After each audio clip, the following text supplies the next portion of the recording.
Dai, pensa. Devo trovare 3 regole?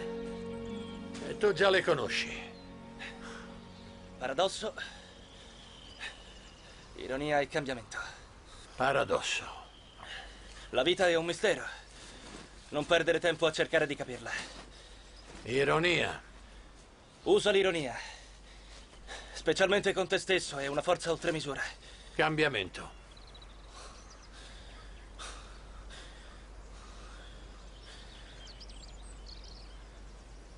Niente può essere immutabile.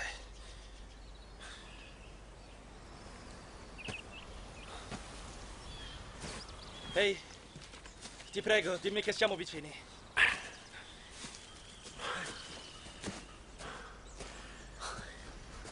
Dai, avanti. Sono 3 ore ormai. Ecco, è qui.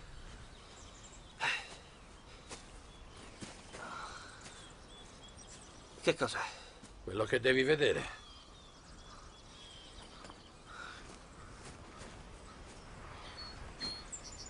Il panorama?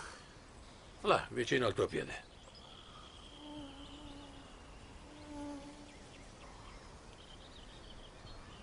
I fiori? No, Meno male. il sasso.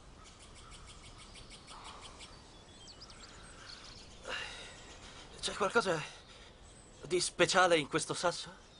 Non ti piace? Ah, dai, Socrate, è questo che ero finalmente pronto a vedere? Durante tutto il viaggio eri emozionato, eri felice. Perché credevo che avrei visto qualcosa. Eri come un bambino la mattina di Natale, l'hai detto anche tu. Fare questa gita mi ha fatto bene. Perché nelle ultime 3 ore aspettavo di vedere una cosa meravigliosa. Cosa cambia? Che qui c'è solo questo sasso! Forse avrei dovuto dirtelo prima di partire, eh? Ma immagino che neanche io sapevo cosa avrei trovato. Non lo sai mai.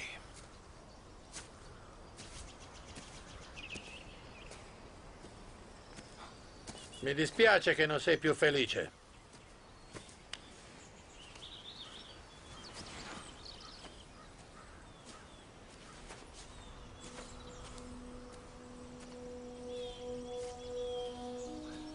Il viaggio.